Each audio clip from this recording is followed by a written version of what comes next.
¿Cómo están? Bienvenidos a Última Mirada. Día jueves, día de Raúl Sori y su análisis internacional. A ver, la primera pregunta se la tiro desde aquí a Raúl Sori. ¿Cómo se sabe cuando alguien está ganando un conflicto bélico? Si los dos contrincantes, por ejemplo, dicen que están ganando. ¿Cómo se mide eso? ¿Cómo se sabe? ¿Qué tan, de alguna manera, más tranquilo puede estar un pueblo u otro pueblo si es que el gobernante dice nosotros estamos ganando y vamos a ganar y ya acordamos cosas, ellos se doblegaron y lo dicen los dos y sigue la cosa? ¿Quién gana esta guerrita entre Estados Unidos e Irán, Raúl Sor?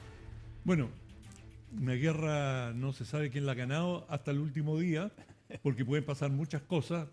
Por ejemplo, en el caso de Irán, en una de esas podría colapsar el régimen, o en Estados Unidos podría quedar de manifiesto la oposición mayoritaria. Las encuestas en forma creciente dicen que el pueblo estadounidense se opone a la guerra y finalmente eso le termina doblando el brazo al presidente Trump, a su gobierno. Bueno, pero esto todo puede ocurrir, digamos, con una serie de circunstancias imprevistas. Una guerra, si algo caracteriza a la guerra, es que hay situaciones sorpresivas que no están previstas. Yo creo que tampoco estaba previsto que en el ataque a Irán iban a decapitar completamente al régimen, iban a matar a sus líderes históricos, y había un signo de interrogación sobre qué iba a ocurrir después. Bueno, hemos visto que esto ha derivado en una guerra que ya no vamos a decir que es prolongada todavía, pero mucho más allá de las 2 semanas que se presume Estados Unidos había presupuestado inicialmente. Ahora, hay una cosa que a mí me llama la atención y quizás mucha gente también lo encuentra paradojal. Yo escuché en las noticias a Donald Trump casi 3 veces en distintas situaciones diciendo que habían llegado a un acuerdo con Irán. Y a renglón seguido caen más bombas y caen más cuestiones. A ver, ¿qué sentido tiene el que tú digas algo que la realidad te va a demostrar muy rápidamente, si que sigue el conflicto, que no es verdad? Tiene un sentido muy concreto y es la manipulación del mercado. Es decir, cada vez que Trump ha dicho esto ya lo tenemos controlado 2 días, 3 días, pero esto lo tenemos, como quien dice, en el bolsillo, bueno, después se prolonga. Pero hemos visto que los mercados reaccionan positivamente a sus anuncios y baja el precio del petróleo, y hay una serie de consecuencias económicas. Y francamente, en la prensa americana han aparecido muchos análisis sobre esto, sobre la manipulación del mercado.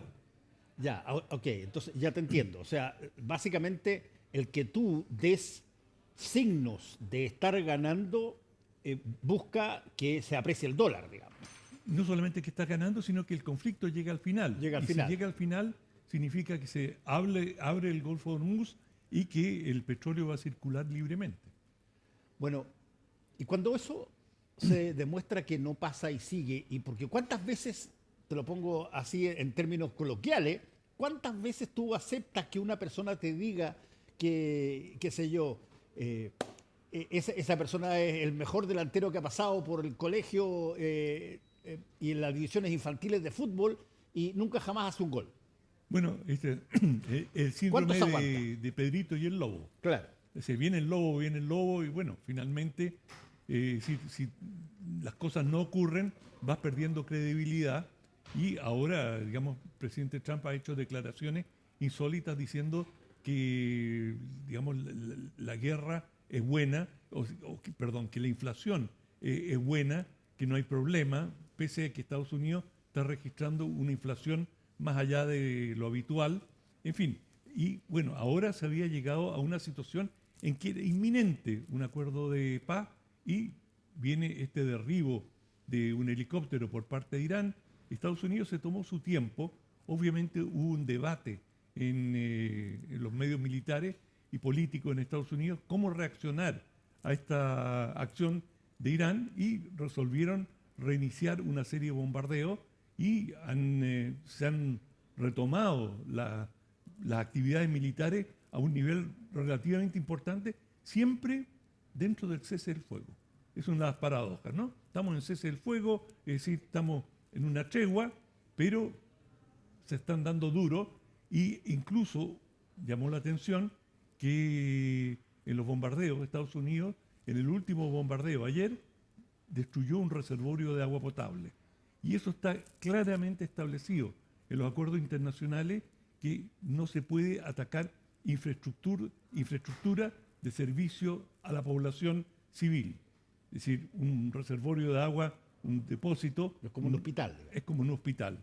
Bueno, y en este caso puede ser un accidente, puede haber sido involuntario, como ocurrió en el ataque contra esta escuela de niños al comienzo del conflicto, en que murió más de un centenar de criaturas iraníes. Bueno, se dice, lo estamos investigando. Todavía lo están investigando. Eso fue hace 3 meses.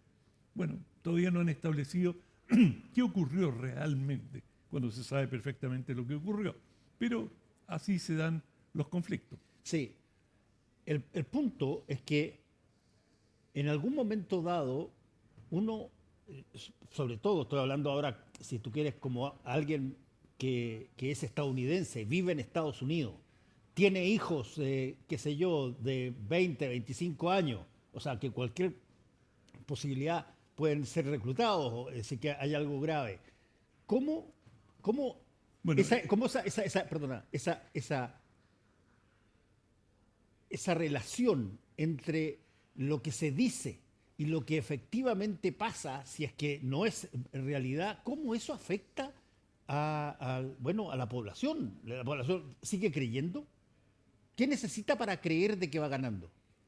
Bueno, la población, no, te iba a hacer un alcance sobre el tema del reclutamiento, porque como es un ejército profesional, no hay una presión sobre la población. La población civil. Claro, y es un ejército profesional grande, que tiene los recursos, y dado que lo están librando con medios muy modernos, bueno, pueden seguir adelante.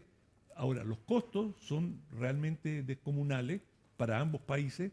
Es decir, para Irán es un desastre, y hay mucha evidencia que ya hay escasez de ciertos alimentos, que la población está sintiendo el impacto de la guerra, y eso es parte de la estrategia de Estados Unidos. Como hemos hablado, es una guerra de desgaste, y bueno, una forma de desgastar a un bando es infligirle una serie de dificultades a la población, y con la esperanza de que ese malestar se exprese políticamente, y ese fue la ilusión, por lo menos hasta ahora, de Estados Unidos, que incluso llegó a promover al Shah, al viejo rey, al Shah de Irán, para que volviese la corona a Irán. Bueno, todo eso se disipó, se fumó, no ocurrió nada, pero han habido distintos planes y distintas maniobras para tratar de conseguir el cambio de régimen. Bueno, esto ya parece más distante, y por supuesto Irán juega exactamente el mismo juego, y esperando que las encuestas vayan escalando la impopularidad de Trump, y que el precio de la benzina, que es lo que realmente le preocupa a los estadounidenses, que es una de las sociedades más motorizadas del mundo, por lo tanto el precio de la benzina es una variable central en la vida de la gente. Bueno, eso es una guerra de desgaste. ¿Quién se gasta primero? Pero lo que está claro es que aquí estamos hablando de un conflicto que no tiene pero nada que ver con, por ejemplo, el conflicto que tuvo Estados Unidos con Venezuela, donde llegan adentro, se agarran al líder y lo traen de vuelta a Estados Unidos para meterlo preso. O sea, una facilidad brutal. Ahí nadie niega. Oye, Estados Unidos, Trump hizo lo que dijo que iba a hacer, indudablemente porque lo vimos. En el caso de Irán, como además son distintas, si tú quieres, concepciones religiosas, concepciones ideológicas, claro. Una cultura totalmente distinta, no es fácil saber a quién responsabilizar por decir la verdad o no. El hecho es que siguen peleando y ya llevamos bastante tiempo. Efectivamente, y no se ve una salida, pese a que, como lo decíamos antes, el presidente Trump trata de mostrar un rostro optimista y decir, esto está bajo control, claramente no está bajo control, y los intercambios en estos días, es decir, ayer e incluso hoy, digamos, hay nuevas amenazas por parte de Estados Unidos de un bombardeo sin precedentes, y bueno, uno nunca puede distinguir claramente lo que son las amenazas, el lenguaje, de lo que está ocurriendo en el terreno, cuál es el daño que realmente se están haciendo ambos países, pero ya Estados Unidos ha vuelto a levantar el tono y ha amenazado específicamente con bombardear la isla de Kark. La isla de Kark es el terminal petrolero por el cual sale el grueso del crudo iraní. Si Estados Unidos llegase a bombardear, lo ha hecho ya algunos bombardeos sobre esa isla, pero con cierto cuidado, sin destruir mucho. Si uno ve como advertencia. Claro, las fotos satelitales, uno ve que es una pequeña isla que está justo frente a Irán, está llena de depósitos de tanques de petróleo, es decir, si la bombardearan con un afán destructivo real, sustantivo, bueno, es decir, podrían causar un desastre que va a tomar muchos años en reparar. Es decir, no sería, terminó la guerra, bueno, lo arreglamos, no. Es un terminal, uno de los terminales más importantes del mundo para cargar petróleo. Y ahí llegaba el grueso de los buques y ahí se abastecían. De manera que, y ahora Estados Unidos ha dicho, ojo, si no llegamos a un acuerdo, este puede ser el próximo blanco. De manera que Estados Unidos, hoy día, ¿no?, ha venido levantando o aumentando las amenazas. Veremos qué pasa, porque también hemos escuchado otras amenazas, que este va a ser uno de los bombardeos más devastadores de la historia, que vamos a destruir para siempre esta cultura. Y bueno, afortunadamente esas amenazas no se han concretado. Ya, ahora, yo insisto en un punto. Tú tienes dos países que tienen poblaciones muy, muy grandes. ¿No es cierto? Estados Unidos, que tiene cerca de 300 millones de personas. Más de 300 millones de personas, casi 400. Irán, que tiene también 90 millones de personas. 90 plus. Sí, 90 plus. Y yo, como lo he dicho otras veces, son pueblos que tienen distinta cultura, si tú quieres, para apreciar un conflicto bélico. Estados Unidos ha estado en prácticamente todos los conflictos bélicos que se han dado en términos históricos, así los mayoritarios, los grandes, guerras mundiales, guerras civiles, ha tenido, pero de todo. Piérdete una. Piérdete una, ¿ya? Y por lo tanto conocen eso y están armados. Y los iraníes tienen esa fuente de aguante poderosísima que es su religión, donde el martirio, el morir por tu país, te acerca a Dios. No es algo que tú no desees, todo lo contrario, lo desees. Por lo tanto, te vas directamente al cielo. Exacto. Por lo tanto, si las personas que creen en todo eso, el que tú te amenacen con bombas o con la muerte, chita, no cumple la labor de disuasión que en los otros países probablemente lo haría. Sí, bueno, Irán es un país sofisticado y complejo y tiene una vasta población educada que no es tan religiosa y que, si bien adhiere en términos culturales a la religión, no cree en esto del paraíso y el martirio.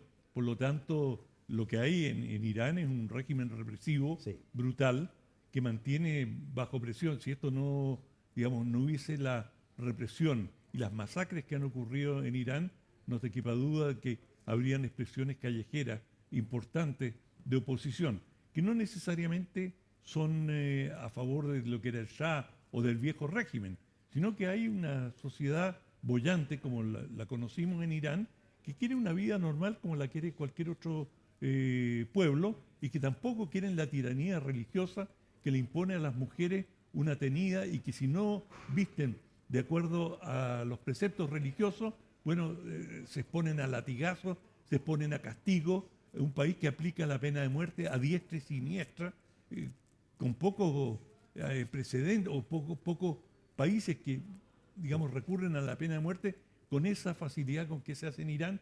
De manera que es un régimen que sin duda debe tener, y sabemos que tiene, una oposición interna fuerte. Ahora, Eso debilita la posibilidad de que Irán tenga ayuda de los otros países de su entorno suyo o maometano.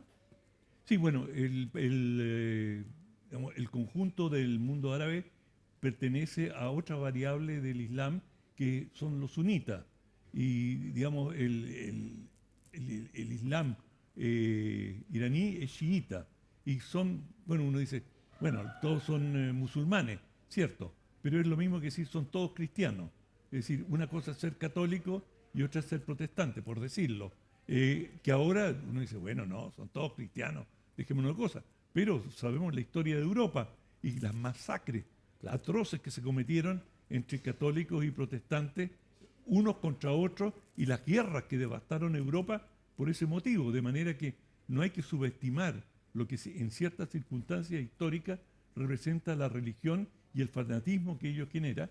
Y bueno, de ese punto de vista, lo que tú señalabas es absolutamente así. Irán está muy aislado en el mundo árabe, en el mundo, digamos, sunita, y hemos visto que Irán, replicando o contraatacando a Estados Unidos, lo que ha hecho es atacar sus bases en países árabes sunitas, entonces, digamos, especialmente en el Golfo. De manera que esa división en la cual, digamos, Irak tiene una importante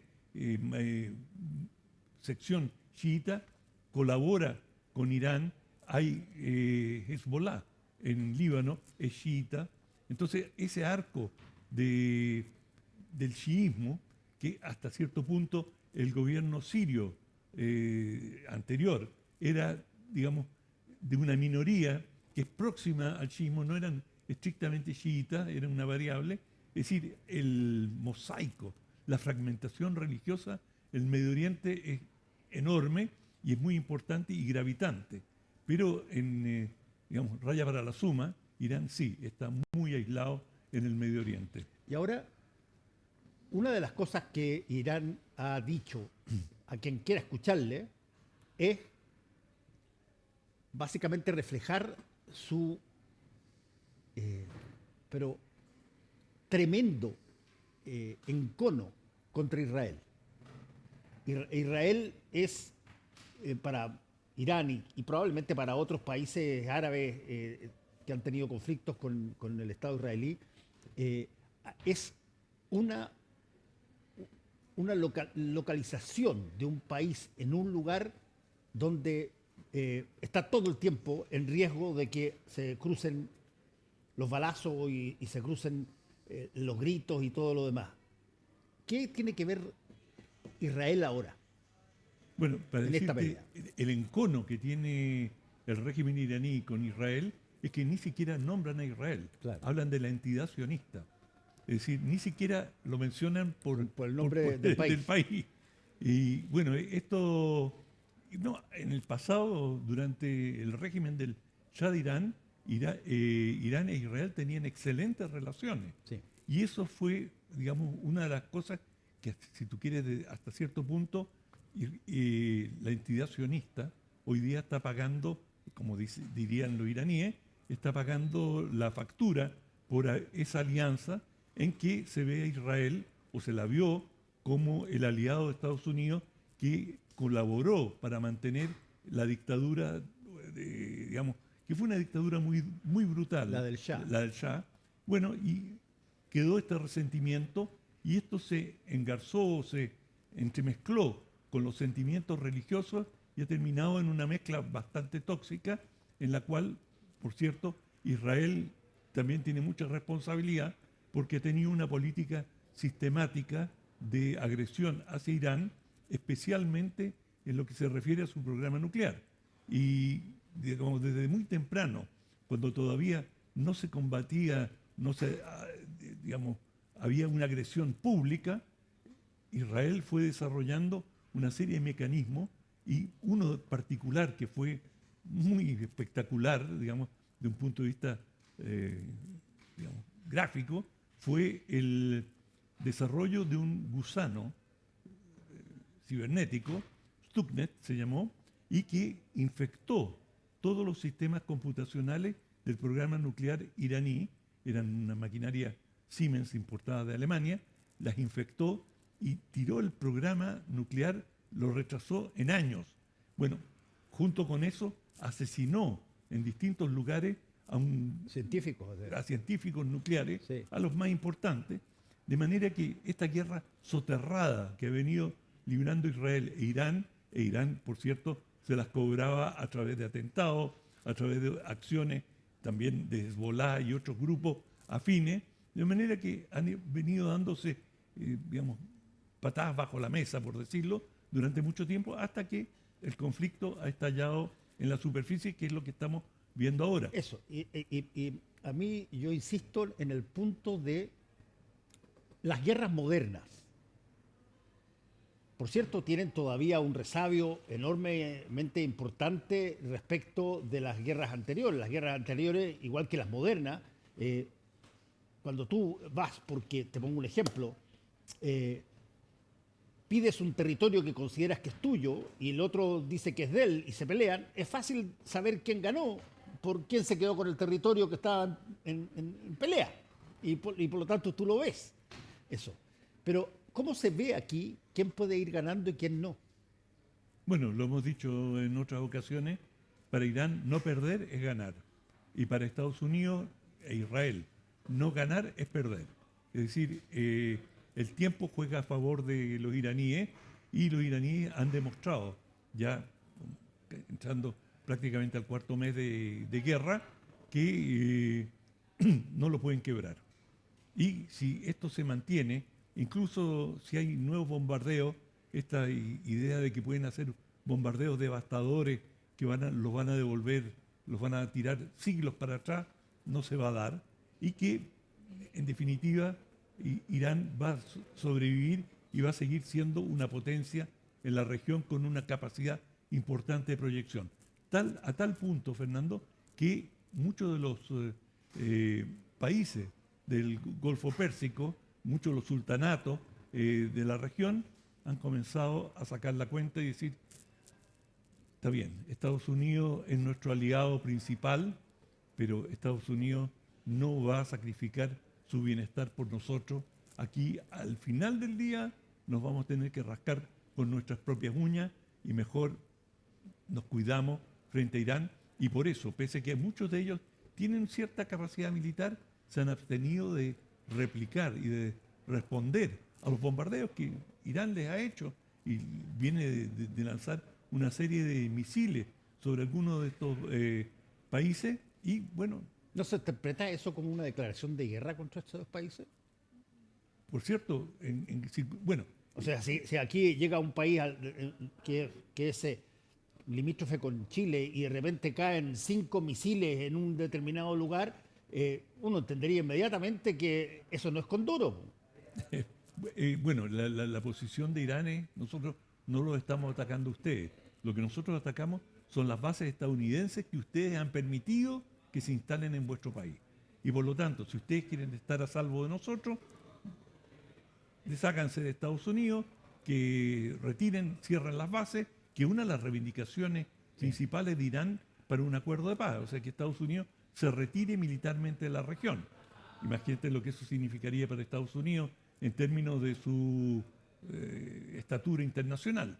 Bueno, no va a pasar, pero eso es lo que uno de los planteamientos de Irán, y eso es para explicarte que estos países que son, aunque están muy bien armados y compran el último grito de la tecnología militar, básicamente son ejércitos mercenarios, claro, en que tienen una parte importante de sus tropas, las importan, por ejemplo, uno de los países que le aporta tropas, por ejemplo, a Arabia Saudita, es Pakistán. Es decir, hay muchos, sobre todo pilotos y el manejo de sistemas más sofisticados. En Arabia Saudita, si tú eres digamos, para ser el piloto de un avión moderno, es el equivalente a ser un ingeniero. Claro. Es decir, necesitas un buen nivel de formación. Bueno, si eres un saudí, con ese nivel de formación, podés tener una empresa, es decir, no hay que ser un piloto de avión de guerra. Y por eso, digamos, hay muchos mercenarios en todos estos países que llevan parte de la defensa. Bueno, raya para la suma, esto continúa. Por el momento, desgraciadamente, sí. Y por lo tanto, aunque hoy día digan, oye, ya, se rindieron y ahora tenemos... Mírenlo con un poquitito de cautela, quien sea que lo diga, porque quien ganó una guerra de este tipo probablemente no se determina tan fácilmente como cuando tú estás, qué sé yo, apropiándote un territorio. Sí, y puede ser una guerra con dos perdedores. Y con dos perdedores también. Muchas gracias, Raúl. Vamos a tu libro. El libro. Este es un libro que me encantó, El origen de la maternidad. Es un libro de Rolf Benke. Es un esfuerzo que han hecho muchas personas de tratar de explicar el desarrollo de la humanidad a través de un lente, de una hipótesis específica. Y el planteamiento de Benke es que lo más importante, lo que explica por qué los seres humanos hemos llegado a ser como somos, Benke es un autor chileno, sí, que es autor de varios libros y que, digamos, un académico muy de vocación ecológica. Esto para presentarlo brevemente, él es originario de Osorno y, bueno, Benke desarrolla la hipótesis de que la relación madre-hijo o madre-cría es, por no decir hijo-hija, es la base fundamental del desarrollo de los seres humanos. Es decir, desde los reptiles, ¿qué pasaba con los reptiles? Ahogaban, crecían las crías, rompían, digamos, el cascarón y la propia madre los podía devorar. Claro. Es decir, no había ninguna relación y era un ser más en la tierra. Sin embargo, gradualmente, y por eso nos llamamos mamíferos, porque mamamos, se genera una relación especial con la madre y la cría. Y esa relación explica cómo primero se comienza a transmitir, si hay algo que caracteriza a los humanos, es el aprendizaje. Y este aprendizaje, Benke lo explica, es a través de la socialización que hace la madre con la cría. Y así sucesivamente explica el conjunto del desarrollo. Ahora, yo diría... repite el nombre... El origen de la maternidad, matriz de la humanidad. Y el eje es la relación madre-cría. Ahora, pese a haberlo encontrado muy entretenido y muy atractivo, discrepo con la tesis de Benke porque hay una serie de otros factores y hay muchos autores. Bueno, habrán escuchado hablar de un señor Darwin, que tiene una tesis un poquito más antiguo que Benke. Exacto, que tiene, y bueno, habrán escuchado otro señor Engels, que pone todo el énfasis en el trabajo y cómo el ser humano se incorpora en la naturaleza y tiene justamente un ensayo que es la transformación del mononombre. ¿Nombre de nuevo es? Es El origen de la maternidad de Rolf Benke, un libro muy entretenido. Muchas gracias, Raúl, como todos los jueves, por tu libro y tu boceto sobre lo que está pasando en el mundo. Sobre lo que está pasando en el mundo. Muchas gracias. Muchas gracias a todos ustedes por su sintonía. Nos encontramos el próximo lunes.